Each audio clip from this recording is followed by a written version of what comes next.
Welcome back to our channel. বন্ধুরা, আজকে আমরা যাব কিন্তু ওল্ড দীঘায়। সেই কারণে আমরা বসে পড়লাম টোটোতে। আর টোটোয় নিউ দীঘা থেকে ওল্ড দীঘায় মাথাপিছু ভাড়া নিয়েছিল 25 টাকা করে। আর যাওয়ার পথে দেখতেই পাচ্ছ পরপর সমস্ত বড় বড় 5 স্টার হোটেল, যেগুলো দেখতে কিন্তু ভীষণ ভালো লাগছিল, একদম আলোয় ঝলমল করছিল। আর তোমাদের দাদাভাইকে বলছিলাম এরপর যদি আমরা কোনো দিন আসি তাহলে আমরাও এরকম একটা হোটেলে থাকবো।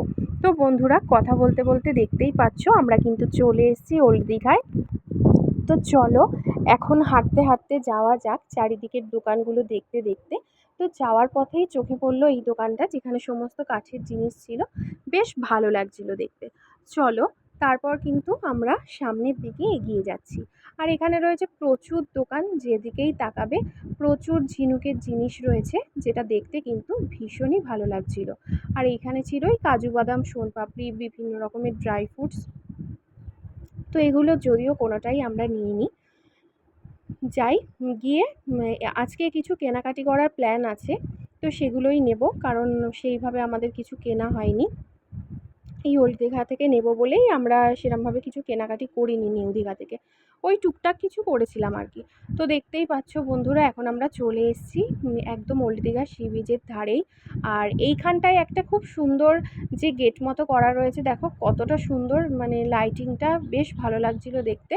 আর এখানটায় সবাই বসে রয়েছে, খুব সুন্দর ওল্ড দীঘাটা, বেশ সাজানো গোছানো, বেশ ভালো লাগে সন্ধ্যের দিকটা এইখানটাতে এলে পরে। আমরা কিন্তু কালকেও এসেছিলাম, কালকে আর ভিডিও করা হয়নি। ভাবলাম তো আজকে আসবো, সেই কারণে কালকে এমনি এসে ঘুরে চলে গেছিলাম, বেশিক্ষণ থাকিনি। কালকে এসে ওই 1-1.5 ঘন্টা মতো ছিলাম। তো আজকে কিন্তু আমরা হাতে সময় নিয়েই এসেছি, যে বেশ খানিকক্ষণ কিন্তু আমরা ওল্ড দীঘায় সময় কাটাবো, আর একটু রাত করেই ফিরবো। এবার যাই সি বিচের ধারে। দেখতেই পাচ্ছ সি বিচের একদম ধার দিয়েই কিন্তু পর পর এরকম প্রচুর দোকান রয়েছে, আর প্রচুর লোকজনও রয়েছে, বেশ ভিড় এইখানটা। ভীষণ ভালো লাগছিল মানে লোকজনের মধ্যে সমস্ত এই দোকানপাটগুলো ঘুরে দেখতে। আর কি সুন্দর সুন্দর ঝিনুকের জিনিসগুলো, যেটা আমার সবথেকে বেশি পছন্দ হচ্ছিল। তো চলো, তারপর চলে এসেছি এইদিকের মার্কেটটায়। সব মার্কেটগুলোই যেন মনে হচ্ছে একই রকম। এই মনে হচ্ছে এই তো এই গলিটায় ঢুকলাম, তারপর ভালো করে দেখে দেখলাম না, মানে আসলে জিনিসগুলো সব একই রকম, দোকানগুলোও অনেকটা একই রকম বলে ওই একরকম লাগছে। আর এই দোলনাগুলোও কিন্তু বেশ ভালো। এর আগের বার যখন আমরা এসেছিলাম, আমার বড় ননদ এরকম একটা দোলনা ওনাকে কিনে দিয়েছিল, যদিও সেটা পড়েই রয়েছে, এখনও টানানো হয়ে ওঠেনি। আর এখানেও বেশ টুপিগুলো খুব সুন্দর সুন্দর ছিল। আর এই দোকানটায় একটা নতুনত্ব জিনিস দেখতে পেলাম, এই যে এই জুতোগুলো দেখতেই পাচ্ছ, এইগুলো ছিল বলল কি জুটের, বলল যেটা মানে ধুতেও পারবে। খুব সুন্দর ছিল বেশ দোকানটা।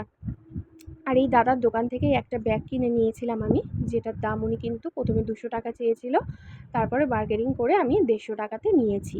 আর এই ব্যাগগুলোই ওই সি বিচের ধারে 140 টাকা করে বিক্রি হচ্ছিল, তো এখানে দোকানে 10 টাকা বেশি নেবেই।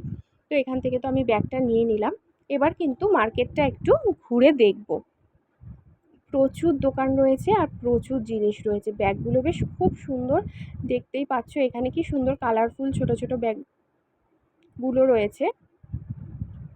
আমি মনাকে অনেকবারই বললাম যে তুই একটা ব্যাগ নে, কিন্তু ওই যে আমার মেয়ের শুধু পেনের নেশা, খালি যেখানেই যায় খালি পেন, ক্লিপ, এই টুকটাকি জিনিস, ও অন্য কিছুর প্রতি ওর অতটা নজর নেই।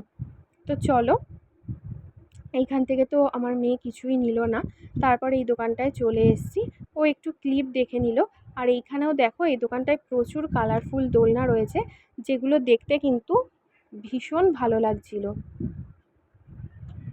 সত্যি কথা বলতে নিউ দীঘার থেকেও কিন্তু ওল্ড দীঘার এই মার্কেটটা আমার বেশি ভালো লেগেছে। প্রচুর নিউ দীঘার থেকেও প্রচুর দোকান রয়েছে এইখানটাতে। আর এই যে ঝিনুকের মালাগুলো দেখতে পাচ্ছ, কি সুন্দর দেখো, কালারফুল দেখতে, অসম্ভব সুন্দর লাগছিল, কিন্তু বিভিন্ন রঙের ড্রেসের সাথে আর কি ম্যাচিং করে পরা যাবে। আর এই দোকানটাতে কিন্তু ভীষণ সুন্দর সুন্দর কানেরও ছিল। তো চলো, দেখতে দেখতে তো আমরা সামনের দিকে এগিয়ে যাচ্ছি। আর এবার এখানে এসে আমার মেয়ের একটা জিনিস পছন্দ হয়েছে। না, এখানেও ওর পছন্দ হয়নি। হ্যাঁ, এই ভাইয়ের দোকান থেকে আমার মেয়ে কিন্তু একটা ক্লিপ নিয়ে নিয়েছে, যেটা ওর খুব পছন্দ হয়েছিল। তারপর আবার বেরিয়ে পড়লাম। আর যেদিকেই যাচ্ছি বেশ দোলনাগুলো খুব ভালো লাগছিল কিন্তু দেখতে। তো চলো আমরা আবারও সামনের দিকে এগিয়ে যাই চারিদিকটা দেখতে দেখতে। তোমার দাদাভাইকে বললাম আগে আমরা সমস্তটা ঘুরে নিই, তারপর কিন্তু সমুদ্রের ধারে গিয়ে বসবো। তাহলে আর কোনো রকম মানে কিনবো কিনবো এই টেনশনটা থাকবে না। একদম ভালো করে কেনাকাটি করে তবেই গিয়ে বসবো। এইখানেও মনার দুটো ক্লিপ পছন্দ হয়েছিল, যেই দুটো কিন্তু মনা এখান থেকে নিয়ে নিল। আর এই ভাইটার দোকানে সত্যি কথা বলতে খুব সুন্দর সুন্দর ছিল ক্লিপগুলো। তো এখান থেকে কেনাকাটি শেষ, আমাদের মার্কেটটা ঘোরা হয়ে গেছে। এখন চলে এসেছি একদম সি বিচের ধারে। আর এসে এই দিদিটার দোকান থেকে দুটো হার নিয়েছিলাম, যেই হারগুলো কিন্তু দোকানে বলছিল 80 টাকা করে, কিন্তু এই দিদিটা কিন্তু এখানে 50 টাকায় দিয়েছে। এরপর আমার ইচ্ছা ছিল একটু মাছ ভাজা খাওয়ার, সেই কারণেই চলে এসেছি যে মাছের দোকানগুলো ছিল। তবে এখান থেকে খাবো না, সামনে একটা দোকান আছে, আমি যতবারই আসি ততবার কিন্তু এই যে এই দোকানটা ফিশ আমি এর আগের বারও এসে কিন্তু এদের দোকান থেকেই খেয়েছিলাম। বেশ ভালো ছিল মাছ ভাজাগুলো। আমি 1 প্লেট চিংড়ি মাছ নিয়েছিলাম আর দুটো ভেটকি ফ্রাই নিয়েছিলাম। তবে ভেটকি মাছ বলছিল, কিন্তু খেয়ে যেটা বুঝতে পারলাম ওটা মোটেও ভেটকি মাছ নয়, আর মাছ। খেতে ভালো ছিল, তবে যাই হোক মিথ্যা কথা আর কি বলে। যখনই তোমরা এখানে আসো না কেন আর যেই মাছটাই খাও, ভেটকি মাছটা না নিলে একটুখানি দেখে নেবে, জানো তো। ওরা কিন্তু ভেটকি মাছ বলে আর মাছ দিয়ে দেয়। প্রথমে তো আমাদের কাছ থেকে ভেটকি মাছটা বললো কত নিয়েছিল, ওই 60 টাকা না 70 টাকা। তারপরে শেষের দিকে কিন্তু 50 টাকা করে হয়ে গেছিলো, যখন দেখছিল প্রচুর বিক্রি হচ্ছে। তবে হ্যাঁ, এই দোকানটার মাছ ভাজাটা মোটামুটি ফ্রেশ থাকে, খেলে অসুবিধা হয় না। আমি এর আগের বারও এসে খেয়েছি আর এবারও এসে খেয়েছি, আমার কিন্তু কোনো রকম অসুবিধা হয়নি। আর আমার বেশ ভালো লেগেছিল খেতে। এই যে লম্বা লম্বা যে পমফ্রেট মাছের পাশেই দেখতে পাচ্ছ, ওটাই ভেটকি মাছ বলছিল, তবে ওটা ভেটকি মাছ নয়। তোমার দাদাভাইকে বললাম একটু খাওয়ার কথা, তোমাদের দাদাভাই খেলো না, ও কিন্তু ফুচকা খেলো। তোমাদের দাদাভাই ফুচকা খেতে ভীষণ ভালোবাসে। মনা আর তোমাদের দাদাভাই এখান থেকে ফুচকা খেয়ে নিয়েছিল। আমি যেহেতু ফিশ ফ্রাই খেয়েছিলাম সেই কারণে আর ফুচকাটা খেলাম না। তো চলো এখান থেকে আমাদের খাওয়া দাওয়া কেনাকাটি সমস্তটা শেষ। এরপর শান্তিতে বসে সমুদ্রের হাওয়া খাবো। আর যেহেতু কালকে বাড়ি চলে যেতে হবে, এইটা ভেবে কিন্তু খুব মনটা খারাপ লাগছিল যে আজকেই শেষ সমুদ্রের পাড়ে বসে। তাই ভাবছিলাম যে ভালো সময়টা কাটিয়ে নিই। খুব ভালো লাগছিল না, তার সমুদ্র, সত্যি কথা বলতে সমুদ্র আমি ভীষণ ভালোবাসি, আমার খুব ভালো লাগে। সমুদ্রের মানে আমাকে যদি কেউ আর কি সারাদিন বলে বসে থাকতে, আমি কিন্তু বসে থাকতে পারবো সারাদিনই, বেশ সমুদ্রের পাড়ে সমুদ্র দেখতে দেখতে সময়টা কেটে যাবে। তো বেশ অনেকটাই রাত হয়ে গেছে, এখন ওই প্রায় 9:30 10:30 বাজে। তো যাওয়ার পথে এই গজার দোকানটা থেকে খানিকটা গজা নিয়ে নিয়েছিলাম বাড়ির জন্য। তো চলো এখান থেকে আমাদের গজা কেনা হয়ে গেছে। তারপর যখন মানে হোটেলে ফিরছিলাম তখন এই মন্দিরটা চোখে পড়লো দূর থেকে, তারামার মন্দির।